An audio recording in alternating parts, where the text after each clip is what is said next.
soit ak yéen ci jotaayu waxtaan comme nuñ koy faral di amalee bis bu jot ci waxtu wi seen émission nag jotaayu koor gi naka noonu nag ñu leen di nuyu di leen delloo njukkal ci topp beek ànd bi ngeen di ànd ak ñun saa su ne waaye nag di saafonteeg yéen ñaan yàlla it weeru koor wu tedd bi suñu borom subhanahu wa taala nangul ñu lépp luñ ci jaamu waaye nag lépp loo xam nit ñi ki ci mbébét ci wàllu rëzëq ak yeneen yu ni mel loolee yàlla na ko borom bi mottali ci barke nabil Mustafa alayhi salaatu wassalaam tey ñu dellusiwaat ak yéen ci beneen numéro xam ngeen ni fan yële passé ñëwoon nañ ci numéro bi nga xam ne dafa jëm ci wàllu Ramadan ak lii di tàggat yaram loolu nag ñu daal di cee dund ay mbir yu am solo ànd ceeg kilifa gi nga xam ni kenn doot ko présenté ci réew mi kenn doot ko it présenté ci li nga xam ni moo di télévision bu Mauritanie di Mouhamed Kori moom mi nga xam ni yàgg na nekk ci wàllu mbiru tàggat yaram fii ci suñu réew am kàngam yoo xam ni fii ci réew mi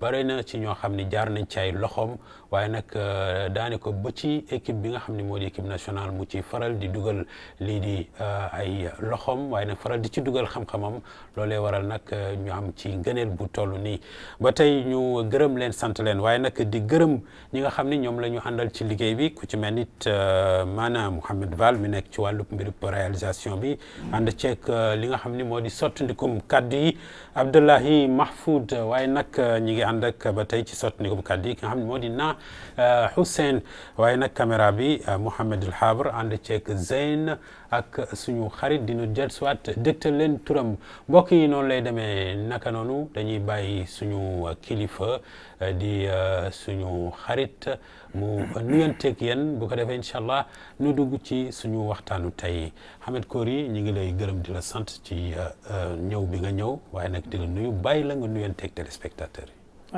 asalaamaaleykum wa rahmatullahi wa barakaatu. donc maa ngi nuyu askan bi yëpp. d'abord damay julli si Yonent bi alayhi salaatu wassalaam allahumma salli wa sallim ala sayyidina Muhammad ali Muhammad kama sallayta ala Ibrahima ali Ibrahima innaka hamidun majid. asalaamaaleykum wa rahmatullahi wa barakaatuhu. donc jërëjëf coach ñu ngi lay gërëm bu baax a baax di la delloo nuyu di ñëwaat tey ci suñu waxtaan doon nga ko wax sànq daani ko tey dañuy ñëw ci li nga xam ne nit ki mën na koy jëfandikoo ci ay jumtuwaay ci biir këram sànq doon ñun waxtaan ci yu mel ne ay chaise yi nga xam ne mi ngi ci biir kër gi table yeeg yu nu mel loolu lépp nit ki mën na koy jëfandikoo ci wàllu di ci tàggat li nga xam ne moo di yaramam ci wàllu tàggat yaram suñu émission bële passé defoon nañ ci ñetti exercice yoo xam ni nit ki mën na ko di ko def ci biir këram la cay ngëneel moo di fexe it ba du gaaw a màggat waaye nag fexe it ba dana faral di am kàttan fexe it ba dana am li nga xam ni moo di wér-gu-yaramam bu mat sëkk tey ñu ñëw ci jumtuwaay yu am solo yoo nga xam mi ngi ci biir kër gi te nit ki mën ko jëfandikoo. bon xam nga sport. ak woor du ñu ànd. donc exercice yu ñu war a may du ñu baax si yaram. te encore du bàyyi nit ki mu gën a màggat. te lu koy may chance mooy moom su sport bi mën na ko def ci biir kër gi sans pour autant avoir un danger. en même temps comme nit yi julli tarawih baax na si ñoom boo koy pratiquer booy julli tarawih sax doo sonn. en même temps les exercices qu'on a préparés pour le peuple et tout celui qui s'intéresse à la télévision mauritanienne, il peut en bénéficier. Les chauffeurs, les bureaucrates, les vendeuses, les gens qui peuvent faire plus de 8 heures de temps assis, c'est très bon pour eux. Et quand ils le pratiquent, ça va les aider dans leurs activités quotidiennes. Loolu moo tax on a pris trois positions de squat. Il y a le squat complet, le demi-squat et le quart de squat. Après encore, donc renforcer avec les exercices de la chaise. La chaise et la table, non seulement des décorations, mais aussi c'est un renforcement pour le sport. C'est sous forme de réglage. Voilà. Donc, si nous paraît, on va pratiquer 3 exercices en 3 temps. Comment on doit le faire à la maison.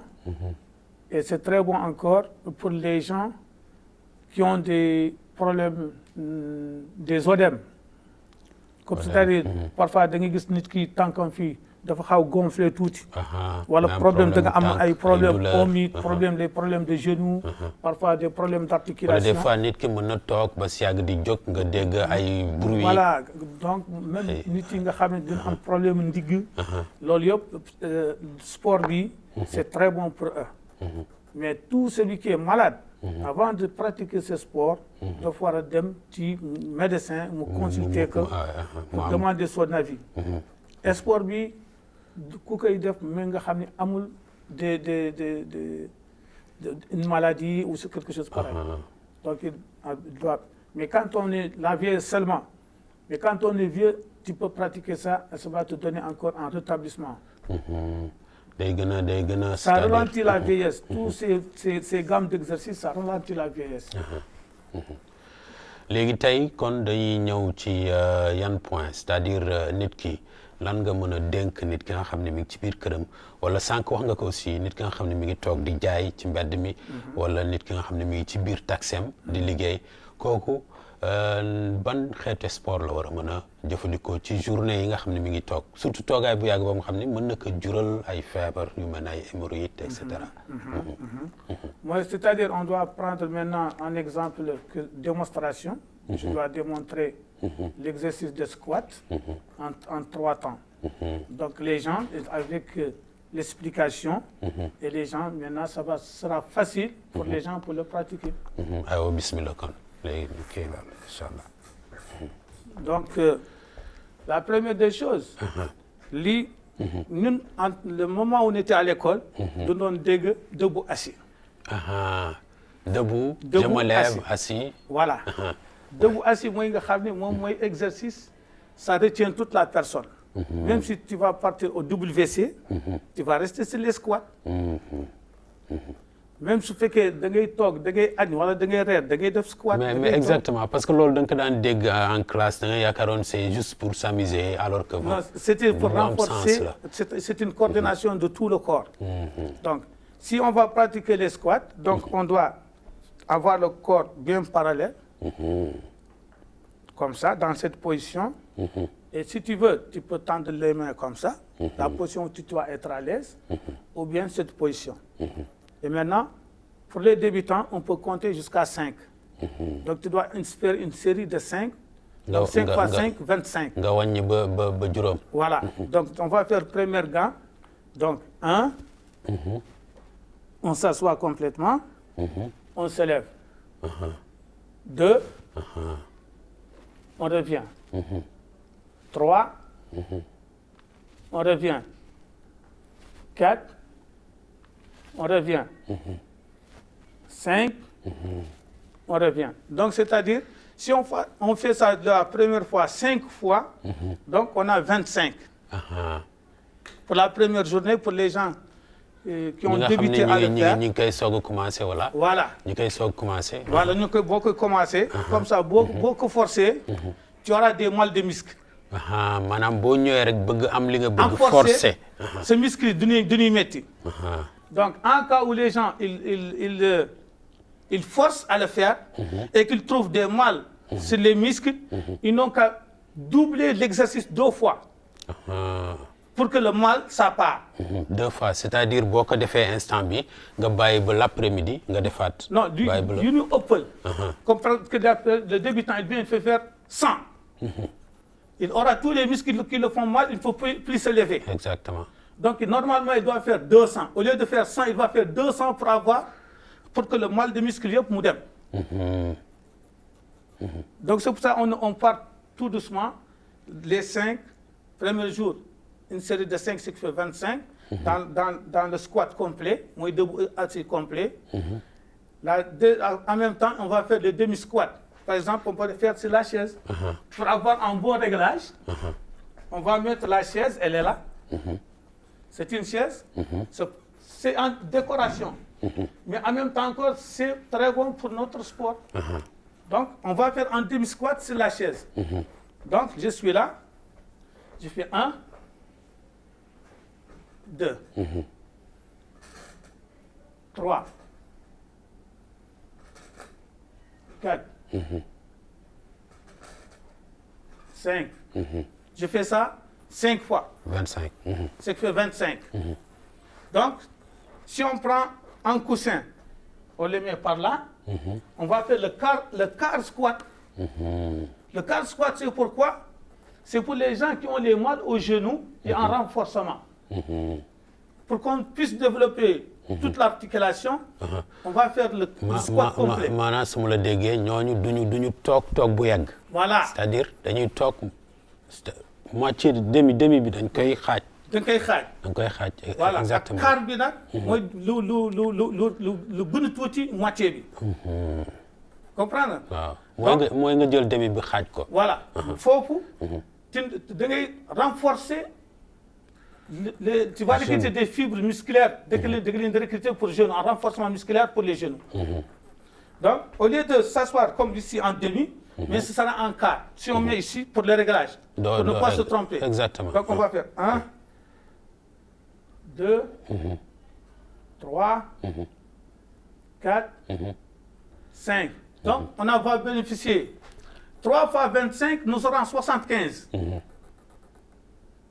Si on fait 75 la nuit, donc on a fait un très bon sport qui va digérer aussi ce qu'on a mangé. Et on va trouver un développement sur toute l'articulation. Même si tu as le mal de dos, tu l'as trouvé ici dans les répétitions. Donc, c'est-à-dire on a fait le squat complet, le demi-squat et le quart squat. Avec la chaise, on peut encore faire beaucoup de mouvements sur la chaise. Si c'était une chaise fixe, on va faire beaucoup de mobilité sur la chaise. Mais on va faire ce que nous pouvons faire sur la chaise, ici, là. Maintenant, on peut travailler maintenant les jambes là. 1, 2, 3, 4, 5. Donc, on a travaillé toutes ces articulations. On peut encore écarter là, là, 1, 2, 3, 4, 5. Mais là, yaa ngi liggéey ci lan, c'est-à-dire ñaar yi. Là, maa ngi liggéey fii ce qu'on appelle la partie basse. Ce sont les appuis. Xam nga, il y a des mots techniques pour les entraîneurs, mais il y a les mots simples à ce que les gens comprennent ce que nous on veut dire. Donc, on est en train de travailler toute cette partie-là, toutes ces articulations. Là, ce sont les ischio-jambiers, même duñ koy wax cuisse. Cuisse, oui. Duñuy liggéey cuisse yi. Comprendre? Ouais. duñ koy liggéey ñun duñu wax les mollets. Donc, pour nous les techniciens, on dit les muscles jumeaux. Là, c'est des muscles jumeaux. Nous, on dit les cuisses. Mais pour les techniciens, ils disent les muscles jumeaux. Ce n'est pas un seul muscle. C'est deux. Là, il y a une séparation ici. Ça fait deux muscles. C'est pour ça qu'on dit les muscles jumeaux. Moi, les mollets. Donc, on a développé ça. Est-ce que tu comprends? Maintenant, si on veut maintenant travailler les abdos, الناس اللي عنده كرش كبير وبداك من الشحم اللي فم معناه هذا نقد نقبوا المقعده نقد نقبوا من هون نقد مول نقبوا مولي من هون. Là, si on fait comme ça, on va soulever les genoux. Là, 1, 2, 1. Kooku ba tey mi ngi ñëw ci ñi nga xam dañu am mooy ci biir bi nit yu am biir yi. Donc c'est en sous forme d'abdos. Il y a des gens qui ne peuvent pas faire la position d'abdos boo tëddee nii. boo tëddee waaw. Tu peux faire là. mais kii aussi ba tey yaa ngi wàññi biir bi. Mais ba tey yaa ngi wàññi si biir. C'est-à-dire on doit faire des exercices qui sont faciles, accessibles pour tout le monde, qui n'ont jamais pratiqué le sport. Ce sera facile eux de le pratiquer facilement à la maison, même dans le salon.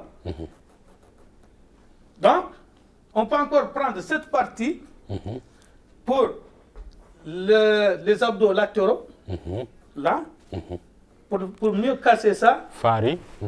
Donc, donner une chaise bini. Comme c'était, donc je dois être un peu prudent. Donc, on va prendre cette position. 1, 2, 3, 4, 5. Je reviens. 1, 2, 3, 4, 5. Si je veux travailler... La droite ne plie que vers la gauche, voilà. La gauche plie que vers la droite. Vers la droite. Ah, d'accord.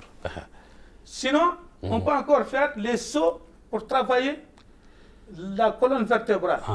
Surtout. Donc là, on fait là. Surtout, nous faral di am problème ndig. Voilà. Bo jógee sa ndig di metti wala nga yëgati lu diis. On fait comme ça. Là. On est en train de travailler la partie des muscles. Colonne vertébrale. Avec tous les muscles qui sont derrière. Au dos. Pour le dos. Donc, ces genres d'exercices, ils sont accessibles à tout le monde. كل حد قد عندنا في القرداء ومعلومين مولي في الصوم ومعلومين مولي في الإنسان يشاركوا معاه بالحياة اليومية. إذا تلاقي قطرة مستراح فيها ولا تلاقي قاعد مرتاح ولا مولي قد قاعد مولي على المقعدة مولي قاعدة طويلة كي حتى مولي السايقين وهالبيروهات هاو ذكاتي اللي عندنا يقدروا عدوا حتى في نقر بيرو حتى انت وقتك طالع بتقعد عندك كل الانستانس هو فيك عندك انستانس كامل مشى يتم قاعد تكسر الصباع طول القعده اللي يتعدد قاعد تتبرم على المقعده وتعدل قاعد واحده من الاكزرسيس 1 2 3 4 5 1 2 3 4 5 ونت اللي تختار دقدقها من قدام اللي تجي مول المقعده من هون من هنا وتحكمي لحد مضر تعود وضعيه دائما الوضعيه تعود مسقمه متفقه مولي مع طول الاعصاب ما يعود على الارض دائما العصبه انت تشتغل عليها لا عليه طول معناها اللي نحكم المقعده ذاك ذي الحكمه ونوقف لي الوقفه ضار حسيت على جسدي كامل ثقال ذاك اللي نعدل في الساعه 1 2 3 4 5 1 2 3 4 5 معناه لاني بدات تشتغل هون على دقديق الكرش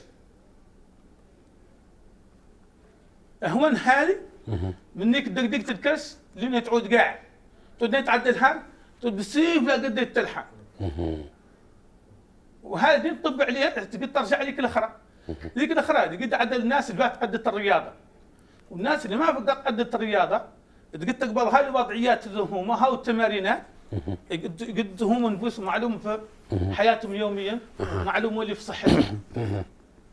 Très bien père ñu ngi lay gërëm bu baax ci daaniko démonstration yooyu nga wane léegi comme ni nga ko waxee rek daaniko nit ki ci biir këram moo xam mu nekk ci place liggéeykaayam comme ci bureau moo xam aussi mu nekk ci otoom moo xam fu mu mënti toog ci wàllu place njaayam mën na pratiquer lu mel nii jëm na ci wàññi biir comme ñi nga xam dañuy faral di am biir parce que loolu aussi mën na nekk feebar la am na ñoo xam seen biir day faral di rëy rek waaw am ñoo xam ne aussi dañuy am problème mu ndigg des fois pour nga jóg pour nga taxaw problème lay doon te comme ni nga ko expliqué léegi yu mel nii mën na disparaître yu mel noonu c'est-à-dire mën na fexe ba réeral loolu léegi lan ngay dénk askan wi daanaka li ñu cërale woon ci waxtu jeex na tàkk lan ngay dénk askan wi ba tey ci comme par exemple yi nga expliqué léegi.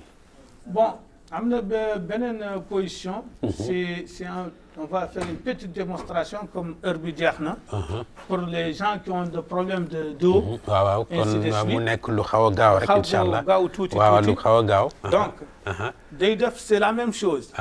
Donc là, on va faire un renforcement de ce qu'on appelle le gainage. Gainage bi légui da ngay teud ni. Tu vas taper sur tes deux coudes. Et tu vas enlever un peu les fessiers. Là, on reste comme ça. Tandis, tu comptes jusqu'à 10 ou ce que toi tu veux. Là, dans cette position. Ça, c'est un gainage. Mais la position, on appelle ça la position planche. C'est la position planche. OK. Donc, on peut le faire encore latéralement pour encore là, pour casser les abdos latéraux. Là, on se met dans la même position parallèle et on enlève un peu là. 1, 2, 3, 4, 5. On revient encore dans la deuxième position. Là, la même chose. 1, 2, 3, 4, 5. Si on maintenant renforcer le dos, maintenant, on va faire la même position, mais plat ventre. Là. 1, 2, 3, 4, 5. On répète ça. donc léegi lii dafa jëm ci ñi nga xam dañuy am problème mu. ndigg waaw. Les gens qui ont le problème de dos, les gens ils ont un problème de renforcement de muscles qui sont derrière. Très bien. On le fait. am na ci solo. Voilà. am na ci solo. Ou bien tu dois faire la troisième position, c'est la fente. Il y a la fente arrière, il y a la fente devant. avant. Voilà. La fente, moi, je vais définir. 1,